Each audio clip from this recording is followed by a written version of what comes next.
लाखों साल पहले लूसीफर ने परमेश्वर के खिलाफ एक विद्रोह का नेतृत्व करने की कोशिश की और उसे स्वर्ग से बाहर फेंके जाने का दंड दिया गया। वो सीधे नर्क में गिर गया और महादूत माइकल ने अपनी तलवार को मुहर के रूप में छोड़कर उसे एक बड़ी चट्टान से जंजीर से बांध दिया। माइकल के जाने से पहले लूसीफर ने शपथ ली कि वो किसी दिन परमेश्वर के बराबर वापस आएगा। जैसे जैसे साल बीतते हैं, लूसीफर अपने प्रतिशोध की योजना बनाने में मदद करने के लिए राक्षसों को इकट्ठा करता है और उसके उपासक उस छेद के चारों ओर एक विला का निर्माण करते हैं जिसमें से वह गिर गया था जब वे उसकी वापसी की प्रतीक्षा कर रहे थे। साल अब 2022 है और कला इतिहासकार लौरा इटली में पढ़ रही है। वो एक थीसिस लिखना चाहती है कि कैसे महान इतालवी कलाकार वास्तव में उन स्वर्गदूतों और राक्षसों पर विश्वास नहीं करते थे जिनका वे अपनी कला में प्रतिनिधित्व करते थे, लेकिन उनके प्रोफेसर इस विचार को स्वीकार नहीं करते क्योंकि यह इटली के इतिहास का अपमान करता है। मामले को बदतर बनाने के लिए वो अपने अपार्टमेंट में निजी तौर पर थीसिस पर चर्चा करने की पेशकश करता है, जिससे लौरा को क्रीप से दूर भागने के लिए मजबूर होना पड़ता है। क्षण भर बाद लौरा की मुलाकात फादर माकोनी से होती है, जो उसे एक विशेष पास देते हैं जो उसे अपने गिरजाघर में सभी प्रदर्शनियों तक पहुंच प्रदान करेगा, जिसमें ट्यूरिन के श्राउड का नया प्रदर्शन भी शामिल है। इस कफन में यीशु के सूली पर चढ़ने का लहू है। पुजारी लौरा को उस जगह का पूरा दौरा देता है और कफन देखने के बाद माकोनी उसे अपना नवीनतम आगमन दिखाता है, लूसीफर को हराते हुए माइकल की एक सुंदर मूर्ति। दोनों कुछ समय के लिए बुराई की अवधारणा पर चर्चा करते हैं, फिर मार्कोनी लौरा को छोड़ देता है ताकि वो अपनी थीसिस के लिए मूर्ति बनाने पर काम कर सके। जब वो चित्र बनाती है, लौरा सोचती है कि वो किसी को अपना नाम कहते हुए सुन सकती है, लेकिन आसपास कोई नहीं है और वो इसे अपनी कल्पना पर दोष देती है। कुछ घंटों बाद प्रदर्शनी बंद होने वाली है। एक रेवन इमारत के चारों ओर उड़ रहा है और प्रवेश द्वार से उतरता है क्योंकि यह आगंतुकों के अंतिम समूह में शामिल होने के लिए लिज में बदल जाता है। हालांकि गाइड का पालन करने के बजाय वह एक ऑफ लिमिट दरवाजा लेती है, जिसे सुरक्षा कैमरों पर एक गार्ड द्वारा देखा जाता है। लिज मूर्तियों के साथ गलियारे को ले जाती है और लौरा को दूर से ही देखती है। तभी वह रुकती है जब वो अचानक मूर्ति पर लूसीफर के सिर को हिलते हुए देखती है। लौरा फिर से चिंतित होने लगती है और अपने आसपास की जांच करती है। तभी खिड़की पर कौवा चौंक जाता है। जबकि लौरा पक्षी द्वारा विचलित हो जाता है, लिज मूर्ति से माइकल की तलवार चुरा लेती है और चली जाती है। उसी क्षण एक गार्ड लौरा को पाता है कि वो सोचती है कि वो डाकू है जो समूह से अलग हो गई है, लेकिन लौरा साबित करती है कि उसे इस क्षेत्र तक पहुंच प्राप्त है। लौरा को याद दिलाने के बाद कि वे बंद कर रहे हैं, ये सोचकर गार्ड निकल जाता है कि यह एक गलतफहमी थी। लौरा अपनी चीजें इकट्ठा करती है और माइकल के हाथ को नोटिस करती है, लेकिन वो अंतर नहीं बता सकती। इसके बाद वो सामने के दरवाजे के पास पहुंचती है, लेकिन चूंकि यह पहले से ही बंद है, वो एक अलग निकास की तलाश में जाती है। जब वो गलियारे में वापस आती है, तो लिज को गार्ड को तलवार से मारते और उसका सिर काटते हुए देखकर चौंक जाती है। भयभीत लौरा भाग जाती है और एक इकबालिया बूथ में छिप जाती है, जो उसे लिज को गार्ड की आंखों से अलार्म बंद करने और अवशेष को चुराने के लिए तलवार से कफन की रक्षा करने वाले कांच को तोड़ने के लिए देखने की अनुमति देता है। माकोनी शोर सुनता है और उसे रोकने के लिए आता है, लेकिन लिज ने उसे चाकू मार दिया। फिर लिज के गुर्गे कफन की रक्षा करने में मदद करने के लिए आते हैं, लेकिन रास्ते में लिज लौरा को बूथ में देखती है और अपने आदमियों को उसे ले जाने का आदेश देती है। समूह के कमरे से चले जाने के बाद मार्कोनी प्रार्थना करने के लिए अपनी अंतिम सांस का उपयोग करता है और लूसीफर को रोकने के लिए माइकल से अपने शरीर का उपयोग करने के लिए कहता है। माइकल तुरंत स्वर्ग से उतरता है और लिज के समूह का पीछा करने के लिए पुजारी के शरीर को अपने कब्जे में ले लेता है, जो अपनी कार में जा रहे हैं। उसकी देवदूत शक्तियाँ उसे काफी तेज दौड़ने की अनुमति देती हैं, लेकिन मानव मांस ऐसी शक्ति का सामना नहीं कर सकता है और शरीर को नष्ट करने से बचने के लिए माइकल को रुकना पड़ता है। इस बीच अमीर लोगों का एक समूह देखता है कि कैसे एक विलक्षण बच्चा सराहनीय कौशल के साथ वायलिन बजाता है।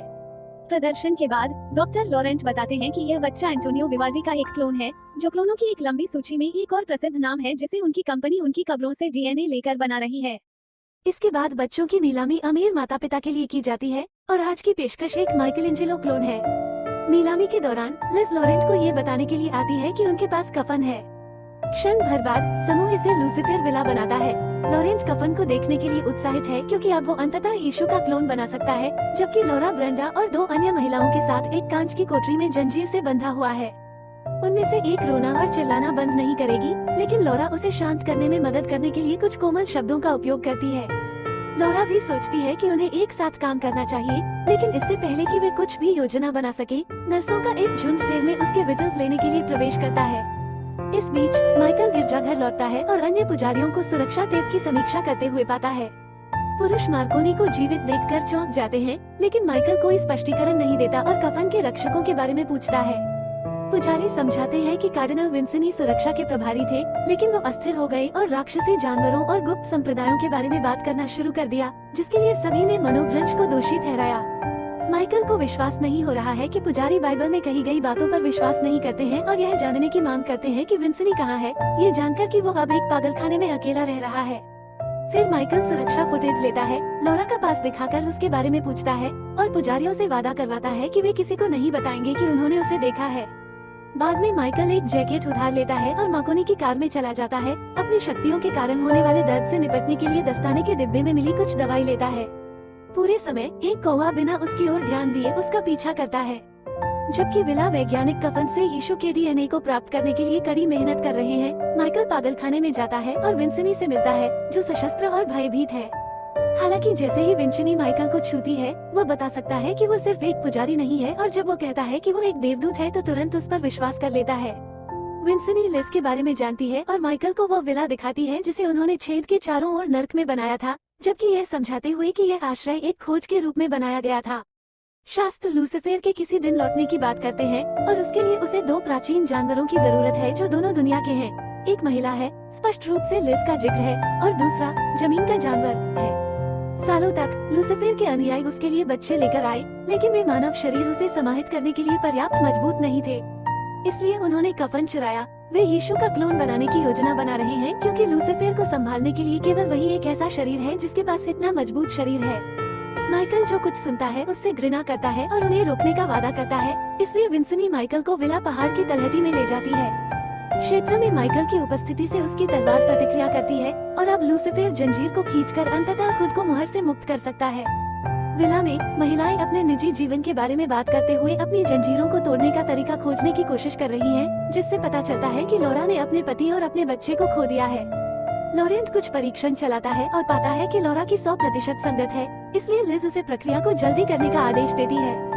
इसके बाद नर्सें लड़कियों को लेने के लिए सेल में वापस आती हैं, लेकिन महिलाएं अपने बचाव के लिए अपनी जंजीरों का इस्तेमाल करती हैं। दुर्भाग्य से और नर्सें आती हैं और जल्दी से ब्रेंडा और लॉरा को सर्जरी रूम में ले जाने के लिए उन पर हावी हो जाती हैं। वहाँ डॉक्टर लड़की के गर्भाशय में यीशु के डीएनए से निषेचित अंडे लगाते हैं और लिज खुद को प्रभु के दूत के रूप में पेश करती है। वो लॉरा से कहती है कि वह जानती है कि वो एक है, क्योंकि उसने वापस कैथेड्रल में लूसीफर के अपने रेखाचित्र देखे थे और वे बहुत प्रेरक थे। इस बीच विंसनी माइकल को एक गुप्त गुफा के द्वार पर छोड़ देती है जो उसे विला तक ले जाएगी। जाने से पहले विंसनी ने रेवन को देखा जो उनका पीछा कर रहा था और माइकल को अपना हथियार देने से पहले उसे गोली मार देता है, जो तुरंत गुफा में अपना रास्ता बनाना शुरू कर देता है। क्षण भर बाद लॉरा और ब्रेंडा को दुल्हन के रूप में तैयार किया जाता है और लूसीफर उपासकों की सभा में लाया जाता है, जहां उन्हें एक खंभे से बांध दिया जाता है। तब जमीन का जानवर लड़कियों को लेने के लिए आता है और उन्हें एक विशाल पक्षी पिंजरे के अंदर रखता है, जो कुएं के अंदर उतारा जाता है, जो छेद को नरक की रक्षा करता है। अचानक राक्षसों का एक झुंड पिंजरे के चारों ओर दिखाई देता है और महिलाओं को पकड़ लेता है, जबकि लूसीफर अपने शरीर को केवल उसके सार में बदल देता है ताकि वो ब्रेंडा के मुंह से प्रवेश कर सके। कुछ सेकंड के लिए ब्रेंडा शैतान के खिलाफ संघर्ष करती है, लेकिन अंत में वह इसे बर्दाश्त नहीं कर पाती है और मर जाती है। तब लूसीफर अपना शरीर छोड़ देता है और लॉरा के स्थान पर प्रवेश कर जाता है, जो बिना किसी परेशानी के कब्जे से बचने का प्रबंधन करता है। बाद में लॉरा एक विस्मय में बाहर चलता है और लिज उसे बिस्तर और एक महत्वपूर्ण साइन मॉनिटर के साथ एक नए ग्लास सेल में ले जाने से पहले उसे चुनी हुई के रूप में प्रस्तुत करती है। जब लॉरा पूछती है कि उसके अंदर क्या है, तो लिज कहती है कि यह एक बेहतर यीशु है। माइकल के पास वापस वो अंततः गुफा सुरंग में एक दरवाजा पाता है और विला में प्रवेश करने के लिए उसे खोल देता है। पहरेदारों ने तुरंत उसे देखा और जब माइकल अपने हथियार का उपयोग करने में विफल रहता है, तो उसे कंधे में गोली मार दी जाती है। वो कुछ हिच के साथ गार्ड को मारकर जवाब देता है, फिर वो एक वर्दी और एक पास चोरी कर लेता है ताकि किसी का ध्यान न जाए। लॉरा की स्थिति जानने के लिए सुरक्षा कैमरों को देखने से पहले माइकल लैब तक पहुंच जाता है और कफन को पुनः प्राप्त कर लेता है। उस समय लॉरेंट लैब में प्रवेश करता है, लेकिन माइकल तुरंत उसे टेबल के खिलाफ धक्का देता है और जवाब मांगता है। लॉरेंट का एक ही जवाब होता है कि वो एक नई शुरुआत के लिए काम करता है। माइकल गैस कनस्तरों को खोलने का फैसला करता है और पूरी लैब को उड़ा देने के लिए आग जलाता है, जिससे उसके और आने वाले गार्ड के बीच आग लग जाती है। पूरी इमारत में आग का अलार्म बजना शुरू हो जाता है और लॉरा नर्स से उसे जाने देने के लिए कहती है, लेकिन वो आदमी उसे सेल से बाहर नहीं जाने देता। अचानक माइकल आता है और जब वो नर्स को पीटता है, तो लॉरा उसे गले लगा लेती है, ये सोचकर माकोनी आखिर जीवित है। हालांकि माइकल विचलित हो जाता है क्योंकि लूसीफर उससे टेलीपैथिक रूप से बात करना शुरू कर देता है, उसे उसकी स्वतंत्रता के बारे में चिढ़ाता है। माइकल यह नहीं समझ पाता कि उसकी सील कैसे टूट गई और वो क्रोधित हो जाता है, जिससे लॉरा को लगता है कि वो दुश्मन का हिस्सा है। डरा हुआ लॉरा भाग जाता है, लेकिन माइकल जल्दी से उसका पीछा करता है और उसे एक कमरे में खींच लेता है, इससे पहले कि वो गार्डों द्वारा पाया जा सके। लॉरा उसकी बंदूक चुराकर उस पर इशारा करके जवाब देता है, लेकिन माइकल उसे विश्वास दिलाता है कि वो उसकी तरफ है, जबकि वो गोली के घाव की देखभाल कर रहा है। फिर लॉरा बताती है कि उन्होंने उसके साथ क्या किया, इसलिए माइकल ने उसे बचाने के लिए उसे अपने साथ खींचने का फैसला किया। लिज उन्हें जाते हुए देखती है और अपने गुर्गों को उनके पीछे भेजती है, लेकिन वह गार्ड में से एक को मार देती है जब वो लॉरा को लगभग गोली मार देता है, क्योंकि उसे कोई नुकसान नहीं होना चाहिए। माइकल और लॉरा गुफा सुरंग के माध्यम से भागने की कोशिश करते हैं, लेकिन बच्चा बहुत तेजी से बढ़ रहा है और लॉरा अस्वस्थ महसूस करने लगते हैं। उनकी धीमी गति से जानवर को उन्हें पकड़ने का समय मिल जाता है और वो माइकल से लड़ना शुरू कर देता है, जो पहले अच्छी लड़ाई की पेशकश करता है, लेकिन जल्द ही उसका मानव शरीर फिर से विफल होने लगता है और जानवर उसे हरा देता है। लिज गुर्गों के साथ आती है और लॉरा को फिर से पकड़ लेती है, जो पुजारी को चोट पहुंचाने पर बच्चे को चोट पहुंचाने की धमकी देती है। हालांकि लिज उसे याद दिलाती है कि पुजारी पहले ही मर चुका है और उसे अभी देवदूत को भी मारने की जरूरत है। जबकि लॉरा को वापस सेल में ले जाया जाता है और बिस्तर से बांध दिया जाता है। माइकल को कुएं के साथ कमरे में जंजीर से बांध दिया जाता है। वो अपनी शक्तियों का उपयोग जंजीरों को नष्ट करने के लिए करता है और वो खुद को मुक्त कर लेता है, लेकिन इससे वो बेहद कमजोर हो जाता है। अपने शरीर को जमीन से घसीटने के बाद वो कुएं तक पहुंचता है और जानवर के पकड़ने से ठीक पहले कुएं में कूदने के लिए उसे खोलता है। जैसे ही वो नरक में उतरता है, माइकल पर एक दानव का हमला होता है, जिसे वो जल्दी से दूर धकेल देता है। वो चट्टान की जांच करता है और ये देखकर चौंक जाता है कि उसकी तलवार वहाँ नहीं है। और अधिक राक्षस आते हैं और माइकल को कैद करने के लिए लूसीफर की तलवार का उपयोग उसी तरह करते हैं जैसे उसने वर्षों पहले लूसीफर के साथ किया था। इस बीच लॉरा में बच्चा अलौकिक गति से बढ़ना जारी रखता है। लिज लॉरा से कहती है कि यह बच्ची उसकी जगह लेगी जिसे उसने खोया है, लेकिन वो उन्हें वही बुलाने से इनकार करती है। एक अल्ट्रासाउंड स्कैन के दौरान लॉरा बच्चे को स्क्रीन पर देखती है और अचानक उसे रेंगते हुए अपनी ओर दहाड़ते हुए देखकर चौंक जाती है, लेकिन उसी क्षण वह जाग जाती है और समझती है कि यह केवल एक सपना था। वो लिज को अपने बगल में बैठी हुई पाती है, जो जानना चाहती है कि लूसीफर उससे बात करता है या नहीं। चूंकि लॉरा जवाब नहीं देती है, लिज कहानी सुनाना शुरू करती है कि कैसे लूसीफर ने उस अत्याचारी से लड़ाई की जिसे वे भगवान के रूप में जानते हैं, और जब लॉरा कहती है कि उसे कोई परवाह नहीं है, तो लिज उसे थप्पड़ मारती है। लिज वादा करती है कि वो लॉरा को जन्म देने के बाद मुक्त कर देगी, लेकिन अभी के लिए वो सम्मान की मांग करती है। क्षण भर बाद बच्चों के एक समूह ने माइकल को चट्टान पर पाया। ये पता चला है कि ये असफल बलिदान है जो नरक में जीवित रहने के लिए एक साथ काम कर रहे हैं।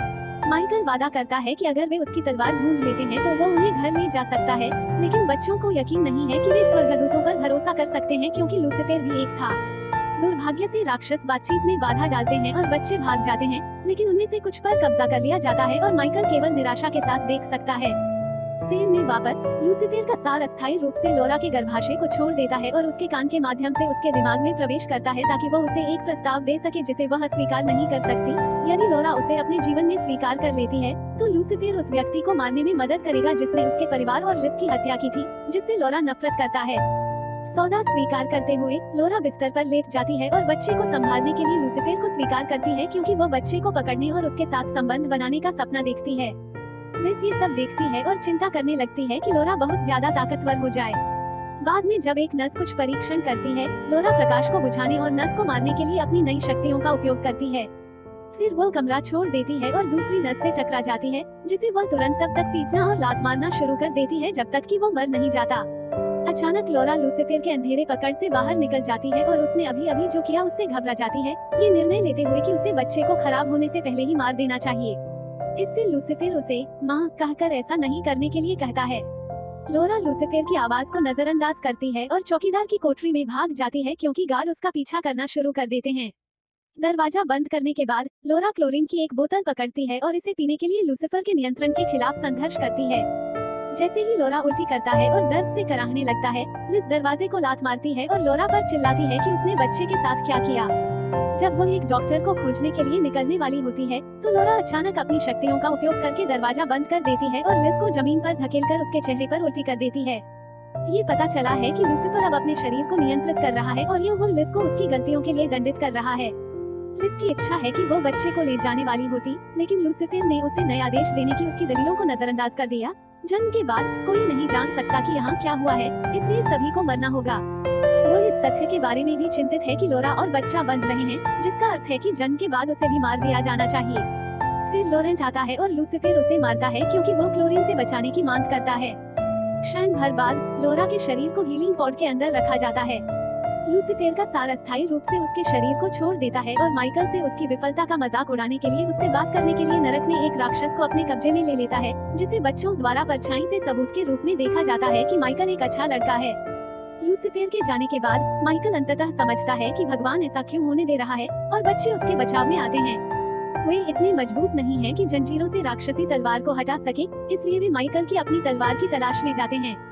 वे इसे कुछ मलबे के बीच पाते हैं, लेकिन इससे पहले कि वे इसे माइकल को दे पाते, राक्षसों का एक झुंड आ जाता है और बच्चों को भी आजादी देता है। एक पल के लिए बच्चे झिझकते हैं, लेकिन फिर उन्हें याद आता है कि उन्होंने क्या सुना और वे माइकल को तलवार देते हैं, जो क्षण भर में अपने पुराने रूप को प्राप्त कर लेता है और राक्षसों को मार डालता है। बच्चों से वादा करने के बाद कि वह जल्द ही उनके लिए वापस आएंगे, माइकल माकोनी के शरीर में पृथ्वी पर लौटता है और मुख्य भवन में वापस जाने से पहले कफन को पुनः प्राप्त करता है।